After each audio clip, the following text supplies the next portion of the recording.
Police आयुक्तालय जोधपुर द्वारा अवैध मादक पदार्थ तस्करी के विरुद्ध चलाए जा रहे विशेष अभियान के तहत पुलिस थाना करवड़ ने बड़ी सफलता हासिल की है। करवड़ थाना पुलिस ने कार्रवाई करते हुए 28 किलो 508 ग्राम अवैध अफीम का दूध बरामद कर मुख्य आरोपी को गिरफ्तार किया है। यह कार्रवाई पुलिस आयुक्त ओम प्रकाश, पुलिस उपायुक्त जोधपुर, पूर्व पीडी नित्या एवं अतिरिक्त पुलिस उपायुक्त वीरेंद्र सिंह के निर्देशन व निकट सुपरविजन में की गई। गुप्त सूचना पर दबिश फॉर्च्यूनर कार से बरामदगी कार्यवाहक थानाधिकारी किशन लाल के नेतृत्व में सहायक पुलिस आयुक्त मंडोर अनिल शर्मा एवं डीएसजी टीम द्वारा ग्राम लोरडी पंडित जी में दबिश दी गई। पुलिस ने आरोपी नरपत सिंह राजपुरोहित पुत्र इंद्र सिंह निवासी कुम्हारों का निवास लोरडी पंडित जी को दस्तयाब किया। आरोपी की फॉर्च्यूनर कार को जब्त कर तलाशी ली गई। तलाशी के दौरान वाहन के दोनों फाटकों के नीचे बनी गुप्त स्कीम से 29 प्लास्टिक पैकेटों में भरा कुल 28 किलो 508 ग्राम अवैध अफीम का दूध बरामद किया गया। इसके साथ आरोपी के पैन कार्ड, आधार कार्ड, मतदाता पहचान पत्र, ड्राइविंग लाइसेंस व वाहन की आरसी भी जब्त की गई। आरोपी को गिरफ्तार कर प्रकरण दर्ज किया गया है। मामले का अग्रिम अनुसंधान परमेश्वरी द्वारा किया जा रहा है। कुछ ऐसे नामी गिरामी शख्स होते हैं जो एनडीपीएस का धंधा करते हैं बट कभी सामने नहीं आते हैं। तो इसी चीज़ पे अब वो हमारी मुखबिर ने हमें इत्तला की थी कि कुछ ऐसे लोग हैं, जैसे सर ने कहा बड़ी मछली होती है। जनरली हम ज़्यादा स्ट्रीट पेडलर्स पे फोकस करते हैं, लेकिन जो बड़ी मछली है जो ज़्यादा क्वांटिटी में माल ला के डिस्ट्रीब्यूट करते हैं उन पे हमारी नज़र नहीं रहती। तो इसीलिए इसको बहुत ही प्लान्ड तरीके से हमने किया। अब मैं पूरा डिटेल नहीं ओपन कर सकती हूँ कैसे वो किया है, लेकिन इतना ज़रूर बताऊँगी कि इस पे जो हमारी नज़र थी पहले से थी और हमने डेवलप किया है इसको, ताकि इसे रंगे हाथ हम पकड़े, ना कि किसी बस शक बुनियाद पे इसे उठाएं। तो इसीलिए पूरी जो टीम थी करवड़ थाने की टीम और डीएसटी टीम इस पर लगी रही कंटिन्यूसली, और इसलिए हमें सफलता मिल पाई रिकवरी के रूप में। हमने जो साइकिलिंग पैदल टेस्ट, साइकिलिंग समय में रूट मार्च और साइकिलिंग समय में बाइक टेस्ट, प्रत्येक थाने से हर रोज़ का 2 बाइक पे 4 जवान और साथ में कालिका टीम उस संबंधित थाना क्षेत्र की वो राउंड लेगी। महिलाओं से जनसंवाद करेगी, बूढ़े बुजुर्ग यूथ सभी से जनसंवाद करेगी। कालिका और हमारे जवान बाइक टेस्ट पे वो हर रोज़ जाएंगे। उनका फीडबैक है जो कंट्रोल रूम लेगा और श्रीमान सीपी साहब पेश किया जाएगा। इसमें ये चीज़ें आई है। वहाँ यदि कोई बाइक गश्त करते हुए कोई भी वांछनीय गतिविधि होती है या असामाजिक तत्व होता है तो उसके खिलाफ भी कार्रवाई की जाएगी। इसी तरह से रोज़ का करीब कम से कम 1 किलोमीटर का पैदल गश्त प्रत्येक थाना क्षेत्र में थाना अधिकारी या थाना अधिकारी नहीं है, किसी जांच कार्य से बाहर है तो सेकंड ऑफिसर या एएसआई रैंक का अधिकारी उसके नेतृत्व में और एसीपी साहब के नेतृत्व में पैदल गश्त कम से कम 1 किलोमीटर बाजार और भीड़ भाड़ वाले इलाके या संवेदनशील क्षेत्रों में की जाएगी। उसका भी मॉनिटरिंग है और हमारे कार्यालय द्वारा होगा।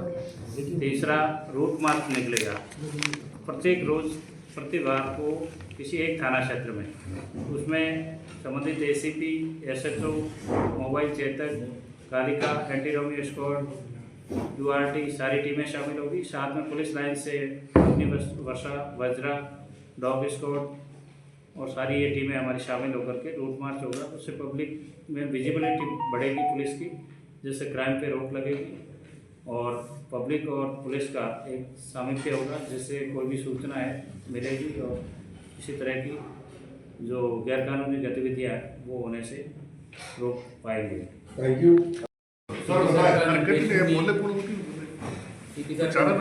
हम इस साल जो ट्रैफिक रेगुलेशन और ट्रैफिक मैनेजमेंट में प्रायोरिटी पे लेके आ रहा है, और इसके साथ साथ जो ट्रैफिक एनफोर्समेंट जो हो रहा है वो हम जो तकनीकी सेवाएं के उपयोग करते हुए एक कैमरा का माध्यम से करने की प्लानिंग की शुरुआत कर रहा है। और कार्रवाई का जो लास्ट 3 साल का जो आंकड़ा हम कंपैरेटिव करेंगे, लास्ट साल से हमारा जो एमबीआर के तहत जो कार्रवाई है वो 45% का बढ़ोतरी हुआ है।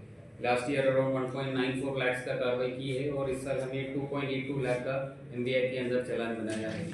इसके अंदर हम कुछ टेक्निकल इनोवेशन भी लाया है, आप सभी को जानकारी भी है। लास्ट दिसंबर फर्स्ट वीक में सीपी सर ने वीओसी ऐप का जो एनआईसी द्वारा संचालित है उसका शुरुआत किया है कमिश्नरेट में, और लास्ट 1 महीने में हमने 8000 के ऊपर कार्रवाई वीओसी के ऐप से किया है। इसके ऐप के माध्यम से किसी गाड़ी को ना रुकवाए हुए सिर्फ कैमरा का जो NAC के ऐप के माध्यम से उसको फोटो खींचकर उसका चालान का नोटिस इशू किया जाएगा। ये हमने शुरुआत किया गया है, इसका भी संचालन अच्छी तरह से हो रहा है। इसके साथ साथ हम जो ट्रैफिक में बाधा उत्पन्न हो रहा है, जो भी अतिक्रमण वगैरह है, इसके नगर निगम के साथ हम मिलकर अभी अराउंड 19 स्पॉट्स में हमने जो अतिक्रमण स्पॉट्स है वो हटवाया है। और ट्रैफिक रेगुलेशन और मैनेजमेंट हमारा प्रायोरिटी है सीपी सर का निर्देश। जी सर। मोस्टली होता है कि नाइट के टाइम पर जैसे लूनी और पुलिस का मॉनिटर और जहाँ जो रेडियो सेट होता है वो वर्क नहीं कर पाता है, क्योंकि एरिया काफ़ी बड़ा होता है। ये अपने जोधपुर की समस्या नहीं है, पूरे इंडिया की पुलिस की एक समस्या आती है। कई इलाके ऐसे होते हैं जहाँ पे पुलिस का कम्युनिकेशन रेडियो सेट के माध्यम से नहीं हो पाता। तो चूँकि रेडियो सेट के बाद में अब हमने देखा कि 3G और 4G सेवाएँ भी चालू हो गई है, तो हमने एक सिस्टम शुरू किया कि कंट्रोल के माध्यम से पुलिस की जो गाड़ियाँ चेता गाड़ियाँ ना एक्सप्रेस में सक्रिय रहती है उनको 24 घंटे हम कनेक्ट रह सकें, उनसे उनकी लोकेशन में पता हो सके। क्योंकि कई बार ऐसा होता है कि जो NDPS की गाड़ियाँ आती है वो टक्कर मार के पुलिस को भाग जाती है, गायब कर देती है, फायरिंग कर देती है। तो लोकेशन ढूंढना उनको पता करना इंडिविजुअल रहता है। पुलिस की सेफ्टी भी बहुत महत्वपूर्ण मुद्दा हो गया। तो इसी संबंध में हमने शुरू किया कि व्हाट्सएप ग्रुप चालू किया, जिसमें अगर 12 बजे नाइट ड्यूटी होगी तो 12 बजे अपनी लाइव लोकेशन डाल देंगे। तो 24 घंटे हमारे पास हमें अवेलेबल होता है कि इस समय ये गाड़ी ये पुलिस का जवान कहाँ खड़ा है। अगर कोई घटना हो जाती है, जैसे लूनी में किसी गाड़ी को टक्कर कर दी, जो हाईवे पर किसी गाड़ी को किसी ने टक्कर मार दी, तो हमारी दूसरी बैकअप गाड़ी को पता होता है कि इतना दूर है, तो तुरंत उसको रेस्पॉन्स में वो चली जाती है।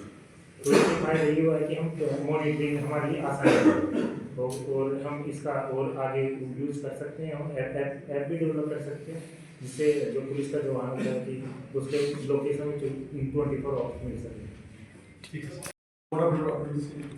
अभी के अन्वेषण में यही आया है कि लगभग 35 लाख रुपए ये अपने साथ लेकर के गए थे। और जो उन्होंने जहाँ से अफीम मिली है कि टायर के ऊपर उन्होंने एक स्पेस बना हुआ था, जो कि बहुत ही मुश्किल है उसको डिसिफर करना, और पुलिस ने वहाँ के जो लोकल मिस्त्री की सहायता से उसको डिसिफर किया है।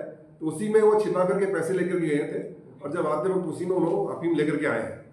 और इनसे पूछताछ जारी है, जिनको इनको माल खपाना था उसके संबंध में भी जांच की जाएगी, जिनके संपर्क में थे उनके संबंध में भी जांच की जाएगी, और सबों को सलाखों के पीछे छोड़ा जाएगा। मैं आपको बता दूं, पिछले साल भी जो NDPS के तहत जो कार्रवाइयाँ हुई हैं उसमें 22% की वृद्धि है।